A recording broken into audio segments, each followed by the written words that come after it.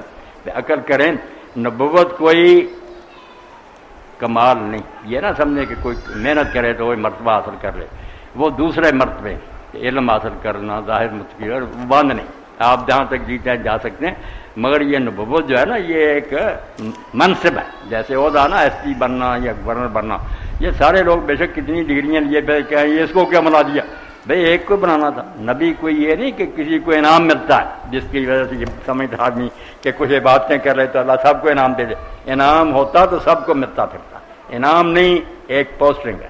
ایک زمانے میں اللہ وہ عہدہ مقرر کرتا کہ یہ تمہارا حاکم ہے، اس کے پاس اللہ کے حکم آ رہے ہیں، سب اس کو مانیں اور اس کے حکم کی اطاعت کریں۔ وہ جیسے ضلع میں ایک ہی ڈپٹی کمشنر ہے، ملک میں ایک ہی صدر ہے، ایسے ہی ہر زمانے میں جس امت میں آتا پھر وہ ایک ہی نبی ہوتا، اس میں میرٹ موڈ کی کوئی بات نہیں۔ باقی یہ نہیں کہ راہ چلتے کو اللہ نبی بنا دیتا، اس میں خوبیاں ہوتی ہیں، اس نے آپ نہیں کوئی حاصل کی ہوتی، مگر جس کو بناتا، جیسے موسیٰ علیہ السلام پیدا نہیں ہوئے تھے، جس بچے سے پوچھیں کہ اللہ نے پہلے ماں سے کہہ دیا کہ انی جاعلوہ من المرسل، ہم اس کو پیغمبر بنانے والے ہیں، اور پھر پیغمبر بنایا، اور بعد میں جب موسیٰ علیہ السلام ڈرے کہ میرے ذمہ یہ کام لگ گیا، یہ تو ہارون کو میرے بڑے بھائی کو کہوں، مجھ سے تو ان کا ایک آدمی قتل ہو گیا، میں کس منہ سے ان کے پاس جاؤں؟ تو اللہ نے کہا فکر نہ کرو تم جاؤ، اور وہاں کہا وَاسْتَنَعْتُكَ لِنَفْسِي، موسیٰ میں نے تجھے اپنے لیے تیار کیا، یہ اتنے مرحلوں میں سے جو گزارا نا امتحانوں میں سے، اپنے کام کے لیے تجھے تیار کرتا رہو۔ تو نبی ایک طرف تو صرف اللہ چنتا ہے، اس کو وہ عہدہ دیتا ہے، عہدہ یہ نہیں کہنا کہ انعام ہے میں نیکی کروں انعام مل جائے، انعام آپ جنت کے لیں ثواب لیں، یہ ایک مقام ہے کہ لوگ اس کی پیروی کریں، یہ حاکم کر دیا، وہ ایک ہی ہونا ہوتا، باقی اس میں خوبیاں ہوتی ہیں، علم اور عمل کے لحاظ سے وہ سب سے چوٹی کا ہوتا۔ مولانا صاحب، بعد السحری اگر کسی خاتون کو روزہ رکھنے کے بعد خون جاری ہو جائے تو کیا وہ، اور خون بھی بہت قلیل مقدار میں ہو، تو کیا وہ روزہ پورا کرے یا پھر روزہ چھوڑ دے؟ نہیں، روزہ ختم ہو گیا، چھوڑنا کیا، وہ رہی۔ فجر کی اذان سے لے کر سورج غروب ہونے تک عورت کا حیض سے پاک ہونا روزے کے لیے شرط، اگر ایک سیکنڈ بھی پہلے آ گیا روزہ، وہ روزہ ختم ہو گیا، شمار نہیں ہوگا۔ رکوع سے اٹھنے پر رفع یدین کیوں لازم ہے، جبکہ یہ تو ہر تکبیر پر کیا جاتا ہے، اور رکوع سے اٹھتے رفع یدین کرے یا بالکل کھڑا ہو کر رفع یدین کرے، اس کے بارے میں بتائیں۔ یہ سب باتیں ٹھیک ہی تھی، کرنا ہے رکوع سے اٹھ کر کھڑا ہو کر سیدھا کر لے، اٹھتا ہوا اس طرح اٹھاتا ہے، اور اللہ اکبر کے ساتھ بھی قید۔ امام بخاری رحمۃ اللہ علیہ کا رسالہ جزء رفع، اس میں حضرت انس کا تو یہ ہے رضی اللہ تعالیٰ عنہ کہ وہ اللہ اکبر جب کہتے تھے نا سجدے کو جانے کے لیے، اس وقت اللہ اکبر کے ساتھ کہتے تھے۔ امام نے یہ کہہ کر جان چھڑا لی کہ حضرت انس کا اپنا ہی ہے کام، رسول اللہ کا نہیں، مگر یہ بھی بات نہیں ٹھیک ہے، تینوں ٹھیک ہے، شروع میں اٹھاتا جائے، سیدھا کھڑا ہو کر پھر رفع یدین کر لے، یا پہلے ویسے ہی کھڑا ہو جائے جب پھر سجدے کو جانے کے لیے اللہ اکبر کہہ کر پھر چلا جائے، یہ سب درست ہی درست۔ حسن محفوظ سعودی عرب سے پوچھتے ہیں، اگر مردے کے لیے آپ سب لوگ بیٹھے ہیں، پہلے بھی کوئی آدمی پوچھتا تھا کہ یہ رفع یدین جب بت رکھتے تھے فلاں، یار میں نے کہا کوئی بات کچھ نہ کوئی آدمی عقل کی کرے کہ اگر یہ رفع یدین بت گرانے کے لیے تھا، نامرادو پلیدو جو یہ الزام لگاتے ہو کہ مسجد نبوی میں بت آتے تھے، تو جب آپ کے خیال میں پہلا رفع یدین ہوا تھا اس وقت نہ گرے، یہ بعد میں 2-3 بار کرنے کی اس حرکت کی کیا ضرورت؟ تو اگر پہلی بار نہیں گرے، لا دو مجھے بڑی کتاب اتنی موٹی میں بغل میں لے لیتا ہوں، رفع یدین کرتا جاؤ، گر گئی تو میری ناک کاٹ دینا۔ رفع یدین کو بغلیں کرنے اس طرح، اور پھر جب رکوع میں جانا تھا بغلیں کھل جانی تھی، 1 سیکنڈ صبر کر لیتے خود ہی گر جاتا۔ کوئی تک نہیں اس بات کا، بالکل بکواس ہے، بےہودہ بات ہے، ایک سنت کو بدنام کر رہے ہیں۔ یقین جانے میں تو کہتا ہوں شیعوں کی طرح ہر اللہ اکبر کے ساتھ کر، جیسے ابن حزم کہتا ہے وہ ہے اللہ اکبر، جنہیں آئے ایک طرف زبان اللہ کی بڑائی کا اعلان کرے، بڑا کون ہے اللہ، اور اپنے ہینڈز اپ کر دے کہ یہ میرے دونوں ہاتھ خالی، توبہ میں کوئی چیز نہیں، میرے پاس کوئی نہیں، میں ہر چیز سے خالی ہوں، سب کچھ تیرا۔ مزہ آ جاتا جب اس طرح کر۔ اور کتنے صحابہ اس طرح ہی کرتے تھے. ہر یہاں تقسیم ہوئی وہ شیعہ کرتے ہیں وہ اہل حدیث کے، انہوں نے دین بنتا ہوا، اس لیے کبھی ایک بار کریں بس، مگر یہ نشہ آخر تک قائم رکھیں کہ میں نے جو کہا تھا اللہ میرا کچھ نہیں، وہ ہے قائم. اگر فرق نظر آیا رکوع کے بعد، رکوع کے وقت پھر یاد کرائیں، اور اگر کثر ہے تو پھر اللہ اکبر جتنے ہیں سب کے ساتھ ہیں، تاکہ بار بار یاد دہانی ہو کہ تیرا کچھ نہیں، صفر الجزا ہے، تیرے دونوں ہاتھ خالی ہیں، جو کچھ اللہ کا عطیہ انعام ہے جب چاہے گا واپس لے لے گا. رفع دین کا مزہ جو بیان ہی نہیں ہو سکتا. ایک صاحب پوچھتے ہیں رضوان احمد لندن سے، ہم لندن میں رہتے ہیں، ہر سال یہاں 2 عیدیں ہوتی ہیں، میں کس کو فالو کروں؟ برائے کرم ان علماء کرام کو کوئی ہدایت کریں کہ عید ایک ہی دن کر لیا کریں. بالکل آپ کی بات ٹھیک ہے. جگ ہنسائی کا مجھے پتا ہے، لوگ ہنستے ہیں ٹھٹھے کرتے ہیں کہ سب لوگوں کی عیدیں ایک ہوتی ہیں، مسلمان جو ہے یہ 2 2 3 3 بھی کر لیتے ہیں. بہت بری بات. ان سب کو چاہیے کہ اللہ کا خوف کریں. کافروں کو کیوں موقع دیتے ہیں؟ فیصلہ کر لیا کریں، کوئی اتنا مشکل نہیں، زید ہے، ہر درمی سے نہیں بات مانتے. مولانا صاحب ایک حدیث کے بارے میں وضاحت کر دیں، اس کا حوالہ کیا ہے کہ حضرت علی رضی اللہ تعالیٰ عنہ کی شان میں ایک روایت ہے، لا فتح الا علی لا سیف الا ذوالفقار. یہ کوئی حدیث نہیں. کہتے ہیں کہ جنگ بدر احد کے دن جب حضرت علی نے بڑی بہادری کا مظاہرہ کیا، حضور کا دفاع کیا، بغدر جو مچ گئی تھی، تو وہاں جبریل نے کہا کہ بس لا فتح الا علی لا سیف الا ذوالفقار. مگر یہ کہانی جھوٹی، بالکل بناوٹی بات ہے. کوئی ایسی آواز نہیں آئی، نہ کوئی ایسا کہا، کوئی روایت نہیں. مولانا صاحب آپ نے کہا مساک مدینہ کی روایات صحیح نہیں ہیں، تو بنو قریظہ کے واقعے کو ہم کیسے تطبیق دیں گے؟ بنو قریظہ کے واقعہ کو، جس میں بنو قریظہ نے اپنے نبی کریم صلی اللہ علیہ وسلم کے ساتھ دھوکہ کیا، نتیجے میں رسول اللہ صلی اللہ علیہ وسلم نے انہیں، تو وہ کہتے ہیں کہ پہلے کوئی معاہدہ ہوا تھا. نہیں، معاہدے جن فریقوں سے ہوئے تھے نا، انہوں نے معاہدے توڑے، جو ساری دنیا کے معاہدہ اور میثاق اور لمبی چوڑی باتیں ساری ان کا رد میں کرتا ہوں کہ وہ نہیں ثابت چل.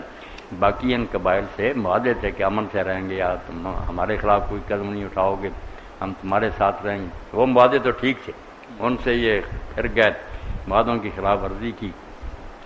حسن محفوظ صاحب پوچھتے ہیں اگر مردے کے لیے حج عمرہ صدقہ کرنا جائز ہے تو پھر اس کے لیے قرآن شریف پڑھ کر بخشنا کیوں جائز نہیں؟ کیوں کہاں کی بات نہیں. یہ چیزیں جو نا کیا فائدہ دیتی ہے چیز یا نہیں، اس میں ہماری عقل اور قیاس کا کوئی دخل نہیں. ورنہ کئی باتیں پھر وہ کھڑی ہوں گی. صرف 2 باتیں سنت سے ثابت ہوتی ہیں. دعا کرنا، ہر وقت آپ دعا کرتے رہیں اپنے گزرے لوگوں کے لیے. اس کے لیے جو میں نے ابھی پڑھی بعد میں جو دعا کیندہ کے لیے، یہ آپ بچے سب یاد کر لیں. اللہم تجاوزنا آبائنا امہاتنا واہل دیننا جمیعا من صرف منہم ومن غبر علیہم. اے اللہ ہمارے باپوں کو جو آدم تک، ہماری ماؤں کو جو حوا تک، اور ہمارے جو ہے نا اہل ایمان لوگ جو گزر گئے ہیں اور جو قیامت تک آنے والے ہیں، سب کو بخشنا اور ان پر رحم کرنا. بہت پیاری دعا. اللہم تجاوزنا امہاتنا آبائنا و امہاتنا واہل دیننا جمیعا من صرف منہم ومن غبر علیہم. کچھ لکھ بھی لیا کرو نا. مولانا صاحب میں صدقہ اور دعا بس 2 ثابت ہوئے، اور کوئی چیز ثابت نہیں. امام ابن کثیر لکھتے ہیں اگر قرآن شریف کا پہنچنا کوئی ہوتا ثابت ہے تو صحابہ کے لیے صدقے سے تو یہ آسان تھا. صدقہ تو ان میں امیر لوگ بہت تھوڑے تھے، مگر صورت تو چھوٹی موٹی سب کو یاد تھی. کوئی ایک مثال بھی ملتی ہے کسی نے پڑھ کر بخشی ہو. تفسیر میں جب انہوں نے لکھا نا لیس علی الانسان الا ما، وہاں لکھا ایک حوالہ بھی نہیں کہ نبی علیہ السلام نے اور صحابہ نے کبھی پڑھا. ایک صاحب پوچھتے ہیں کہ میں مزدہ لوڈر ہوں، مجھ میں روزہ رکھ کر کام کرنے کی طاقت نہیں، حالات بھی درست نہیں کہ روزے رکھوں اور کام نہ کروں، میرے لیے کیا حکم ہے؟ آپ کے لیے یہی حکم ہے کہ اگر تو سال میں کچھ دن ایسے آتے ہیں کہ آپ محسوس کرتے ہیں میں تھوڑے تھوڑے کر کے ان میں رکھ لوں گا، چھوٹے ہوں دن سردیوں کے، آپ کو چھٹی ہے کہ دوسرے دنوں میں رکھ لیں. اور اگر بالکل ہی نہ ہوا تو پھر فدیہ دے لیں، باسی ہوگی. اگر مگر یہ فیصلہ پوری احتیاط سے کرنا نا کہ اگر رکھ سکتے تھے، تکلیف تو آخر روزے میں ہونی نا. کوئی یہ کہا کہ نہیں مزے سے ہی پھرتا نا، یہ نہیں. میں نے وہ خطبے میں پڑھا کہ امام ابو محمد فرماتے روزہ تو فرض ہی لیے کہ غنی کو تکلیف محسوس ہو کہ بھوک جو کتنی تنگ کرتی، اور وہ فقیر پر رحم کھائے پھر کہ یار میرا برا حال تھا، یہ غریب بیچارے کیا کریں، جن کے پاس کچھ بھی نہیں ہوتا۔ مولانا صاحب کیا صرف ناظرہ قرآن پڑھنے کا بھی ثواب ملتا ہے؟ کیا صرف ترجمہ پڑھنے پر بھی ناظرہ کی طرح ہر حرف پر نیکیاں ملتی ہیں؟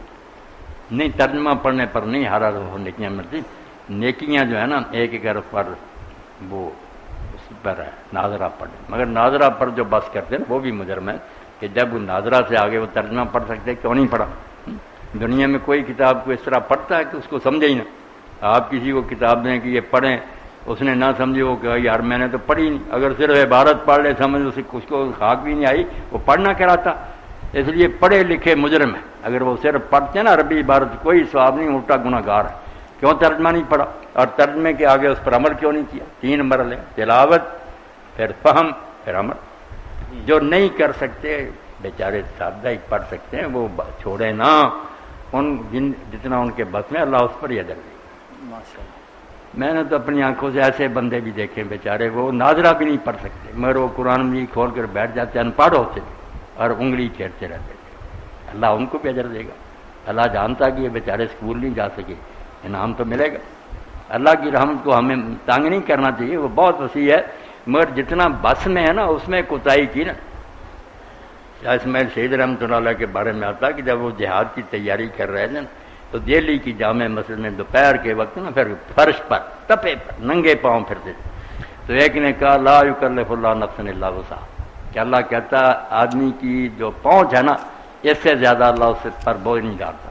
تو شاہ صاحب نے کہا پہنچ کا کیا پتہ کر رہا ہوں، سائے میں بیٹھ کر پتہ لگے کہ پہنچ ہے کہ یہاں پھر کر پتہ لگتا ہے، جب میں دیکھوں گا کہ یہ میری پہنچ سے باہر ہے، گرمی سائے میں چلا جاؤں گا، اپنے آپ کو تولوں تو صحیح۔ اور باقی پھر انہوں نے وہ کام کر دکھایا، جہاد کیا، جانیں دی جی، اور اتنی تیاری بیٹا کی کہ دہلی سے دریا میں اترتے آگرہ تک جاتے، پھر وہاں سے واپس آتے، بہت مشقیں کی اور جہاد کے لیے نکلے۔ اس لیے جنہوں نے کوئی کام کرنا ہوتا وہ بہانے نہیں بناتے، باقی لوگ باتیں کرتے رہتے ہیں۔ کیا میں روزے کی حالت میں سامان آرائش استعمال کر سکتی ہوں، مثلا سرما، لوشن، کریم یا میک اپ؟ میری ساس کہتی ہے اسی میں مگن رہنا بھی یاد الہی سے دور ہونے والی بات ہے۔ یہ ساری چیزیں روزے کی حالت میں بھی جائز ہیں، مرد بھی اگر سرما لگائے یا وہ مسواک وغیرہ کرے تب ٹھیک ہے، باقی نیت جو نہیں ہے اس کا تو بیٹا بہت دخل ہے نا، کہ اگر کوئی عورت اس لیے بن سور کر کہتی ہے کہ میرا خاوند گھر آئے تو اسے پسند کرے، مجھ سے محبت کرے، غیروں کی طرف نہ دیکھے، تو یقین جانے نماز روزے نفل جو ہیں اس سے بھی زیادہ ثواب ہے۔ اسی لیے قاضی ابو یوسف رحمۃ اللہ اتنے بڑے امام تھے، وہ کہتے ہیں 3 باتوں پر مارنے کا حق ہے مرد کو، نماز نہیں پڑھتی، بلا اجازت گھر سے جاتی ہے، اور تیسرا یہ میک اپ نہیں کرتی۔ وہ کہتا میں گھر میں سڑی بھوسی بیٹھی ہوئی ہے، میں باہر گمراہ ہو جاؤں گا، پھر کیا کون ضامن ہے اس کا؟ تو عورتوں کو یہ سب ذہنوں دی نا ایسے ارادے سے کرنی چاہیے کہ میری اور میرے خاوند کی محبت بڑھے، پھر ثواب ہی ثواب۔ ایک خاتون پوچھتی ہیں کہ میں نے امتحانات کی وجہ سے روزے چھوڑ دیے۔ باقی وہ ساس کی یہ بات ٹھیک ہے، اسی میں لگے رہنا، ہر وقت کنگھی پٹی، یہ بھی جہارت ہے، شیشے کے سامنے کھڑے رہنا، کوئی اور کام نہیں دنیا میں۔ ہر چیز میں اعتدال ہونا چاہیے، درمیانہ۔ جی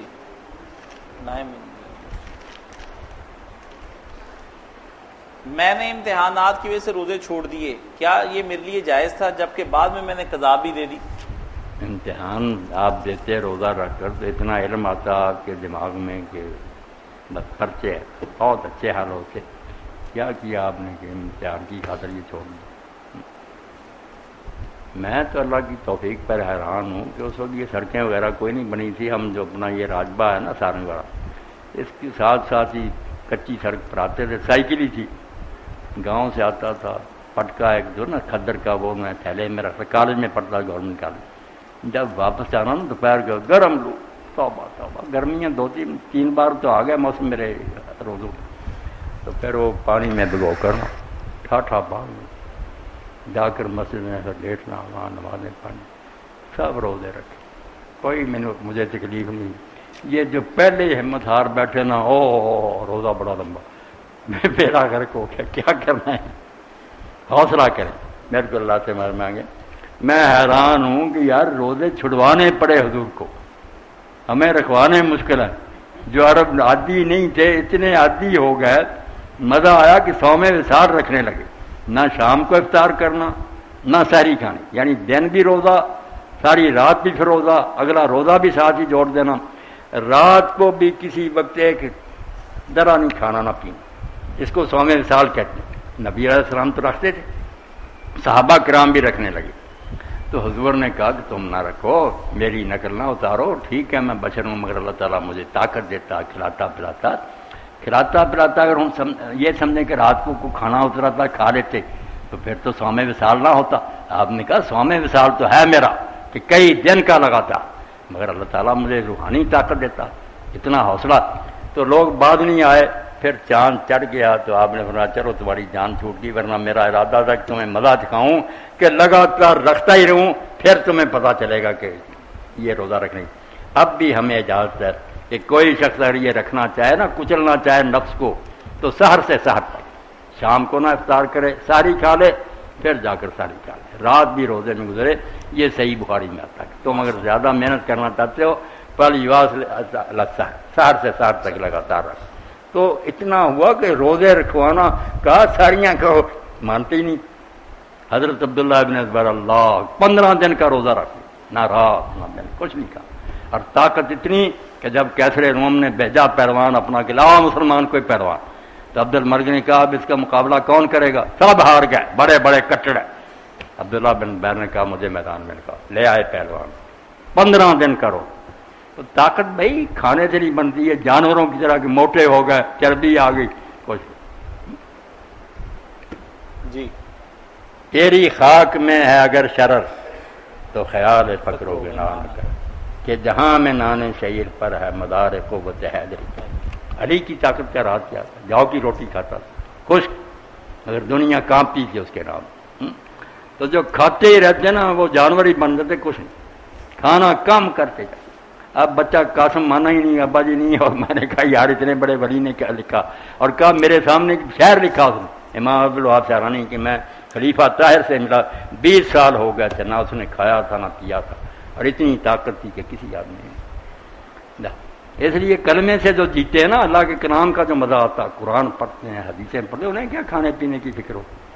یہ ہماری طرح کے لوگ ہیں جو بس کھانا پینے میں لگے رہتے ہیں، یہ جتنا بڑھاتا جائیں پھر بڑھتا جاتا، ویسے ہی بن جاتا۔ اگر کم کرتے جائیں روزانہ تھوڑا تھوڑا، آپ دیکھیں گے بس ایک دانے پر گزر ہو جائے۔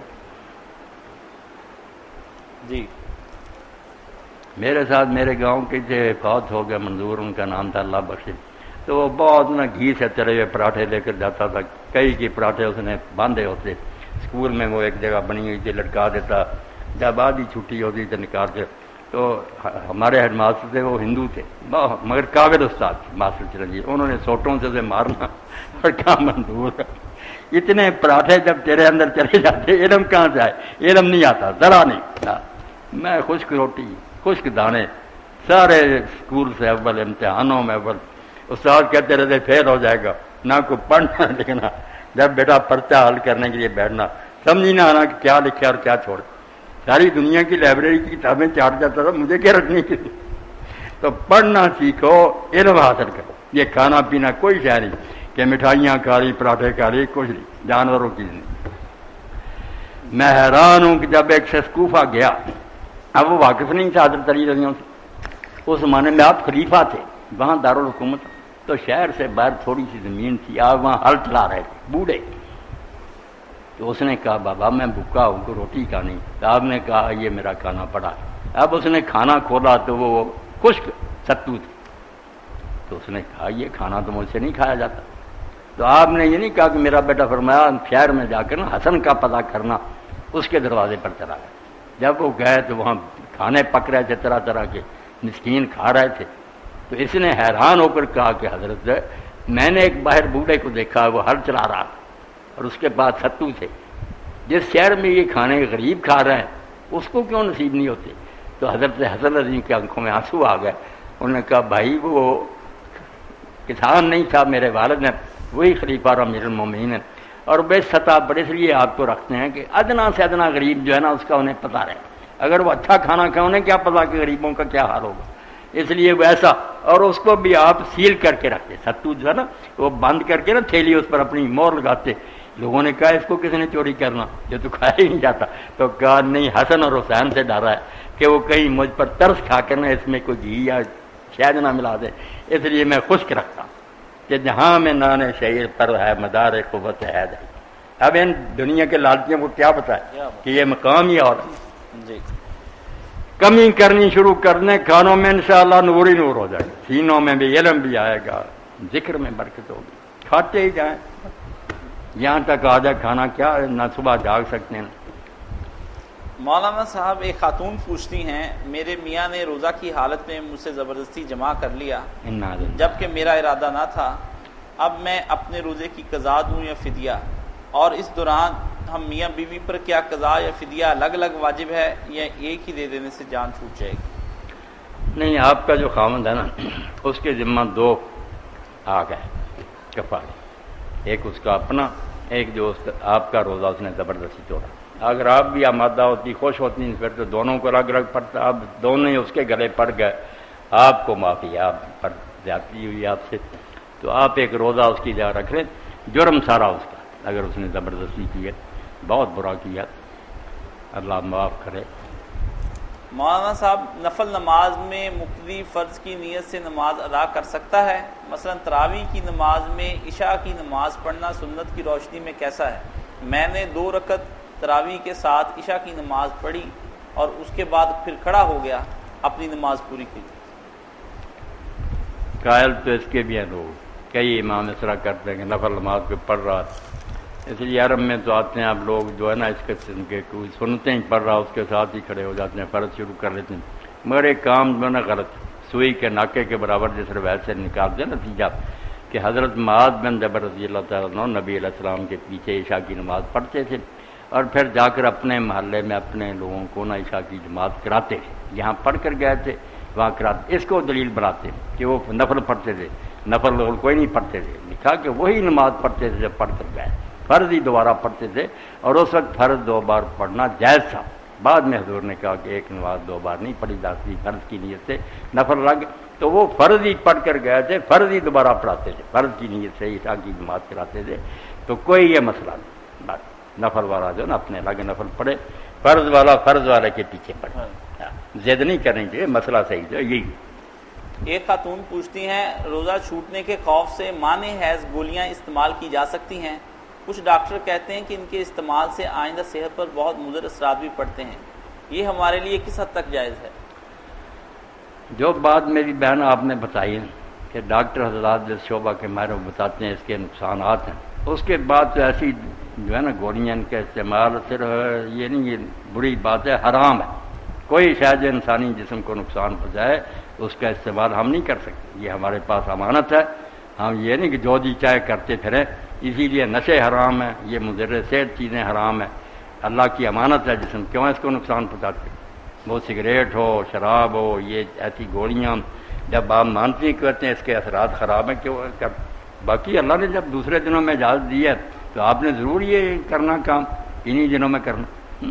جی اب ان اماموں کا کیا کرے اور صحابہ کا کیا کرے جو کہتے ہیں بیمار اور مسافر اگر رکھ بھی لے گا تو گناہ الگ ہوگا، دوبارہ رکھنے پڑیں گے. اس نے کیوں یہ پکھنڈ بنایا؟ جب اللہ نے کہا تھا فائدہ تو میں ایام اخر، وہ کہتے ہیں جو درمیان میں گھسیٹتے ہو نا کہ جو بیمار اور مسافر اور وہ روزہ نہ رکھے تو دوسرے دنوں میں، وہ کہتے ہیں یہ فکرہ کہاں کہ نہ اگر نہ رکھے. وہاں تو بات ہی ہے کہ مریض اور مسافر دوسرے دنوں میں رکھے، وہاں کوئی نہیں کہ نہ رکھے تو پھر رکھے، حکم ہی ہے. اسی لیے حضرت عمر بن عمر کہتے ہیں مرتا پھر رکھنے پڑیں گے دوبارہ. یہ گناہ تجھے الگ ہوا کہ اللہ کے حکم سے ٹکر لیتا، مسافر تھا کیوں رکھے، بیمار تھا کیوں تم نے یہ مصیبت دیکھی. میری والدہ بوڑھی ہو گئی ہیں، انہوں نے کوشش کر کے 15 روزے تو رکھ لیے ہیں لیکن اب ان میں ہمت نہیں، کیا وہ باقی روزوں کا فدیہ دے دیں؟ اللہ تعالیٰ میری بہن کو صحت اور سلامتی دے، ہاں نہیں فدیہ نہ بھی دیں، انتظار کریں کہ سال کے دوران اگلے رمضان سے اگر 1-2 کر کے رکھے جائیں چھوٹے دنوں میں، تو کوشش تو یہی کرے کہ روزے رکھ لیں. اور اگر بے بسی ہو جائے اگلا رمضان آ گیا نہیں رکھے جاتے پھر فدیہ دے دیں، پہلے روزوں کی کوشش کریں. کیا شادی شدہ عورت خاوند سے پوچھے بغیر نفلی نماز اور نفلی روزہ رکھ سکتی ہے؟ یہی مسئلہ آپ دیکھیں کہ خاوند اور بیوی کا معاملہ دین میں آپس میں کتنا اہم ہے اور نازک ہے کہ نماز نفل عبادت ہے، روزہ عبادت ہے، مگر نبی علیہ السلام نے منع کر کہ جب خاوند گھر میں موجود ہو تو کوئی عورت اس کی اجازت کے بغیر یہ کام نہیں کرتی۔ اسی طرح ایک عورت نے آ کر صحابی کے بارے میں شکایت کی، صفوان بن معطل ہی تھے جن کے بارے میں ناپاک لوگوں نے ام المومنین کا الزام لگا دیا تھا، تو ان کی بیوی ہے، اس نے کہا یا رسول اللہ یہ نہ روزہ رکھنے دیتا نہ نماز پڑھنے دیتا، اور کبھی نماز فجر اس نے وقت پر نہیں پڑھی، سورج نکلنے کے بعد پڑھتا۔ حضور نے پوچھا صفوان یہ کیا کہتی؟ فرمایا یا رسول اللہ جو کہتی ہے نا نماز نفل، آپ دیکھتے ہیں میں جوان یہ کئی صورتیں ایک نہ رکعت میں پڑھ، ایک صورت سے نماز نہیں ہوتی۔ حضور نے فرمایا ایک ہی صورت کا تو چھوڑ اتنی صورت۔ روزہ کا اس نے کہ روزے جو ہے نا فرض میں بھی رکھتا ہوں، اس کو بھی منع نہیں کر، نفل روزے جو ہے نا یہ رکھتی رہے گی، میں پھر کتنی بیویاں اور کروں؟ منع کر دیا آپ نے کہ جب خاوند گھر میں موجود ہو کوئی عورت نفل روزہ اس کی اجازت کے بغیر نہیں رکھتی۔ تیسری بات جو پوچھی کہ فرض نماز نہیں فجر کی پڑھی، اس نے کہا یہ سچ ہے، میں اکیلا نہیں میرا پورا قبیلہ، سارا دن اونٹ ہانکتے ہیں، گور چشموں سے پانی سپلائی کرتے ہیں گھروں میں، تھک جاتے ہیں، صبح جاگ نہیں آتے، تھکے لیٹے رہتے۔ تو نبی علیہ السلام نے فرمایا کوئی نہیں، جس وقت آنکھ کھلے اس وقت پڑھ لیا، یہ چھٹی ہے کہ تم بیچارے اگر کام کاج میں ایسے ہی ہو تو جب جاگو نا پھر نہ لیٹ کرو پڑھ۔ یہ 3 سوال تھے جو جی صحابیہ نے کیے۔ جو شخص انتقال کر جائے اور اس کے ذمے روزے باقی ہوں تو بیٹا بھی خود روزے نہ رکھ سکتا ہو تو کیا فدیہ دے دے یا پھر قضا دینا ہی ضروری ہے؟ اگر بچہ اس کی طرف سے نہیں رکھ سکتا، نہ فدیہ دینے کی ہمت ہے تو یہ سارے نا اللہ کی رحمت کا واسطہ ڈھونڈیں کہ تو مہربان ہے، ہم یہ قرض بے باک نہیں کر سکتے، تو رحم فرما، انشاءاللہ وہ خود ہی چھوڑ دے گا کہ کیا بندوں کو تنگ کرنا، کر سکتے ہوں تو پھر ضرور فدیہ دے دیں یا روزے رکھ۔ حائضہ کے لیے روزوں کی قضا اور نمازوں کی قضا نہیں، اس کے اندر کیا حکمت پوشیدہ ہے؟ روزوں کی قضا ہے، نماز کی قضا نہیں۔ اب تھوڑی سی عقل دوڑائی جب سمجھ آ جاتی، ایک دن میں 5 نمازیں ان کی رکھتے ہیں، کم از کم فرضوں کی 17 بن جاتی ہیں۔ کچھ دن بیچاری بیبیاں جو ہے نا ناپاک رہتی ہیں، وہ اتنی رکھتے ہیں اکٹھی ہو جائیں گی کہ ان کی قضا لازم کر لی جائے تو وقتی نمازیں الگ، یہ قضائیں الگ، مصیبت پڑ جائے گی، زیادہ بوجھ ہے، اس کو معاف کر دیا۔ مگر روزے سال میں 2-4 چھوٹ جائیں اگر تو کیا ہے، حیض اگر زیادہ سے 10 دن ہی ہوگا تو اس کو یہی حکم ہے کہ قضا کر لے، روزوں کا نا ثواب ضائع کرے۔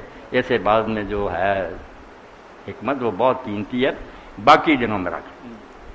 ایک اور خاتون کا سوال ہے کہ حائضہ فجر سے پہلے پاک ہو گئی، غسل نہیں کیا، روزہ رکھ لیا، بعد فجر غسل بھی کیا اور پھر نماز پڑھ لی، تو کیا اس صورت میں روزہ ہو جائے گا؟ ہو جائے گا۔ اور مولانا یہی معاملہ جو جنبی کے ساتھ ہوتا ہے؟ جنبی کے ساتھ ایسے بھی لوگ ہیں جیسے شیعہ امامیہ یا ایسے کئی اور بھی جو کہتے ہیں کہ اگر فجر ہو گئی نا اور آدمی نے غسل نہیں کیا تو پھر اس کا روزہ نہیں ہوگا، مگر ٹھیک بات یہی ہے کہ بے شک وہ نہائے بعد میں، مگر روزہ نہیں ٹھیک ہے۔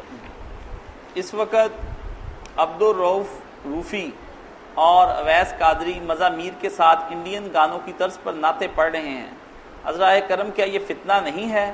اس کے بارے میں بتا دیں۔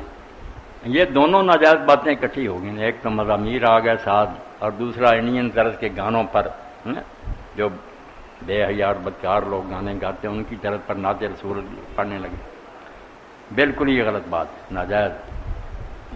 ایک آدمی قرآن مجید پڑھ رہا ہے اور اس کے آگے ایک شخص آ کر بیٹھ گیا، تو کیا اس کا بیٹھنا درست ہے یا نہیں؟ صرف نمازی جو ہے نا اس کے آگے سے گزرنا منع، باقی قرآن پڑھتا اس کے سامنے بیٹھ جائیں۔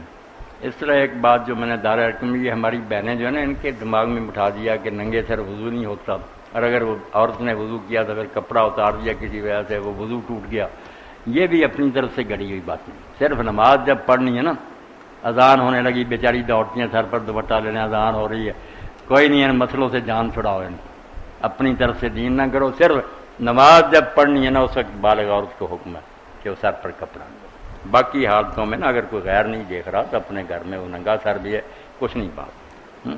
میں نماز تہجد پڑھ رہا تھا، نماز پڑھتے پڑھتے اذان فجر ہو گئی، نماز پوری کر لیتا یا پھر اذان کا جواب دوں؟ اذان کے جواب کو چھوڑیں، نماز پوری کریں. نماز میں بعد میں ملنے والا شخص امام سے پہلے، امام جب پہلا سلام پھیرتا ہے اس وقت اٹھے یا اس کے دوسرے سلام کا بھی انتظار کر کے اٹھے؟ ایک سلام کہنے کے بعد نماز تو اصل میں ختم ہو گئی نا، دوسرا سلام ایک زائد مستحب ہے، اچھا کام ہے، ورنہ ایک ہی ہو نا، جیسے شیعہ حضرات کہتے ہیں یا ہمارے مالکی علماء بھی صرف ایک ہی کہتے ہیں. یہ تو السلام علیکم ورحمۃ اللہ وبرکاتہ کہتے ہیں، وہ صرف السلام علیکم پورا افریقہ. تو سلام جو واجب ہے نا جس سے نماز، وہ ایک ہی، دوسرا اچھا ہے، اس لیے ایک کے بعد کھڑا ہو جائے تو جائز ہے.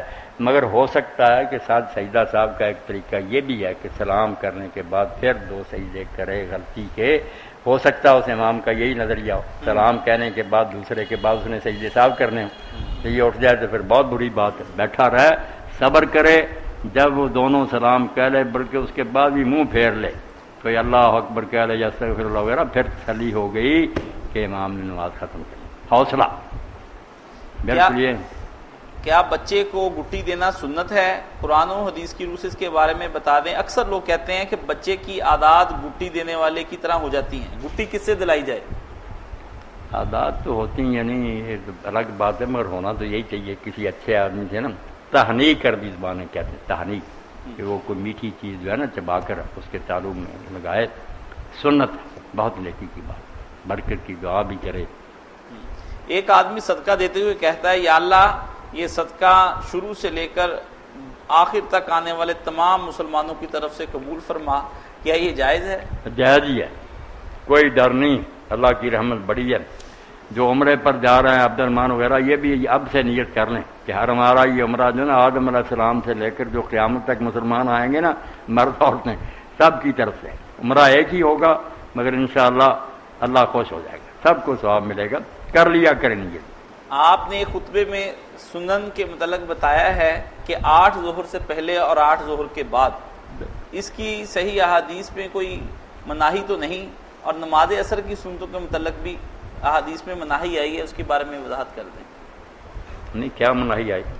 نماز عصر سے پہلے جو سنتیں ہیں اس کے بارے میں پوچھتے ہیں. نماز عصر سے پہلے سب مانتے ہیں کہ زور کے بعد 4 رکھتے ہیں، 2 جن کو فرض سنت کیا دیتے ہیں، 2 نفل، 4 پڑھی جو ہیں آپ نے کئی مرتبہ. اچھا. اور 4 عصر سے پہلے بھی کہا کہ اللہ اس پر رحم کرے، تو وہ ملا کر 8 ہی بن جاتی ہیں. اور زور سے پہلے جو 4 پڑھی وہ الگ ہیں. 4 صلاۃ الزوال ہی پڑھی جو صحابہ پڑھتے تھے اور کہتے تھے جیسے آدھی رات کے بعد تہجد کے لیے دروازے بارگاہ علی کے کھولتے ہیں نا، جب دن آدھا ہو جاتا نا اس وقت بھی پھر دروازے کھول دیے جاتے رحمت کے. اس لیے 8 رکھتے ہیں، اگر کوئی اس دور سے پہلے اس وقت پڑھے تو وہی ہے جو آدھی رات کے بعد 8 تہجد کی پڑھی. اتنا اجر ہے اس کا. تو ان دنوں میں کوشش کر لو کہ 2 کر کے پڑھتے جاؤ. کہتے ہیں رسول خدا نے 1 حج اور 1 عمرہ کیا ہے، کیا زیادہ عمرے کرنا یا حج کرنا بدعت نہیں؟ نہیں، رسول اللہ نے تو عمرے کیے ہیں کئی سارے، حج تو خیر ایک ہی ہوا، مگر عمرے تو کیے. عمرے تو ایک حج کے ساتھ کیا، پھر جو حدیبیہ والا تھا اس کے بعد بھی کیا، رمضان میں بھی کیا، تو 4 عمرے کیے. بدعت کوئی نہیں، ٹھیک ہی ہے، جس کو موقع ملے، بہت عبادت. اب اسی کے ساتھ ہم آج ایک سوال جو ہے نا اس کے ساتھ پیدا ہوتا ہے کہ اگر لوگ بھوکے مر رہے ہیں نا کسی علاقے میں تو لوگ عمرے اور حج پر جائیں تو پھر شاید اللہ تعالیٰ پکڑ ہی لے کہ یہ پیسے غریبوں کو دے دیتے، کیوں تم حج اور عمرے پر آئے. اس پر تو علامہ شامی لکھتے ہیں کہ لوگوں نے، علماء نے رسالے لکھے ہیں کہ جب غریب ہوں لوگ تو اس وقت نفلی حج اور نفلی عمرے سے بہتر ہے کہ آدمی ان کی مدد کرے. اسی کے ساتھ ہم آج کا پروگرام بس یہاں ایک بات عمرے کے بارے، حج کے بارے کر کے ختم کر دیں. جی. کتابوں میں لکھا ہے کہ حضرت عبداللہ ابن مبارک جو بہت بڑے محدث ہیں، عالم ہیں، اللہ ان پر رحمت کرے، وہ میدان عرفات سے جب لوٹے نا، مزدلفہ رات گزار رہے تھے، عید کی رات ہی ہوتی نا، تو انہوں نے خواب میں سنا یہ سال جو لوگ حج پر آئے نا ان میں سے اللہ کو سب سے زیادہ پیارا حج فلاں شخص کا ہے. اس کا نام لیا گیا، اس کے باپ کا نام لیا گیا اور پتہ بتایا گیا کہ علی بن موفق جو دمشق کے فلاں محلے میں رہتا. یہ جانتے نہیں تو حیران ہو کر اٹھے کہ وہ کون آدمی. تو یہ سفر کر کے پھر دمشق گئے، محلہ ڈھونڈا، مکان پر گئے، دروازہ کر کے آیا، نام پوچھا، اس نے کہا علی نام ہے، باپ موفق، انہوں نے کہا پتہ تو ٹھیک، تو مبارک بھی، تو تمہیں حج کی مبارک ہو۔ اس نے کہا حضرت میں حج پر نہیں گیا۔ انہوں نے کہا شاید یہ ریاکاری سے بچنا چاہتا، فرمایا نہیں حج کی مبارک۔ تیسری بار جب کہا تو اس نے کہا نہیں آپ بات بتائیں۔ انہوں نے جب خواب والی بات بتائی تو رو پڑا۔ اس نے کہا آپ بھی سچے ہیں، میں بھی سچا ہوں، 30 سال سے میں ایک موتی ہوں، تھوڑے تھوڑے پیسے جمع کر رہا تھا، حج پر جانے کا ارادہ تھا، رات کو میری بیوی جو ہے نا اس کو درد ذیل ہوئی، بچہ پیدا ہونے کی تکلیف، تو اس نے کہا جو پڑوسی ہے نا ان کے گھر میں گوشت پکنے کا نا پتہ چلتا، خوشبو آ رہی، تو ان سے کوئی شوربہ لائیں میں چکھوں، جی متلا رہا، میں ان کے گھر گیا تو ان سے شوربہ مانگا، انہوں نے انکار کر دیا، ہم شوربہ نہیں دیں گے۔ میں نے کہا یار تھوڑا دے دو، انہوں نے آخر کہا کہ آپ کے کھانے کا دیں گے۔ پوچھا، انہوں نے کہا 3 دن کی بھوک کے بعد ہمیں یہ ایک مردہ مرغی ملی ہے گندگی کے ڈھیر سے، جس کو ہم کھا رہے ہیں۔ میں نے بیوی سے آ کر جب کہا تو اس نے کہا حج پر جا کر کیا لینا، یہ پیسے ان کو دے دو۔ تو یہ بات سن کر عبداللہ نے کہا اسی لیے اللہ نے کہا کہ جو آئے ہیں نا ان سب میں سے مجھے علی بن موفق کا حج جو ہے پیارا، کہ اس نے غریب کی خبر لی۔ تو یہ بات بیٹا آپ لوگ چھوڑ کر دکھاوے کے لیے بھاگے جاتے ہیں، غریبوں کی خبر نہیں ہے۔ اگر غریبوں کا پتہ کریں پھر ساتھ حج عمرے کی بھی کریں پھر تو بہت اچھی بات۔ اگر غریب مرتے رہے اور یہ بس اپنا ادھر شوق پورے کرتے رہے، اللہ اکبر، ہاں اعلان کر ہو گیا، الحمدللہ رب العالمین۔ ماشاء اللہ، سب کو خیریت سے رکھے اللہ، حج عمرے نصیب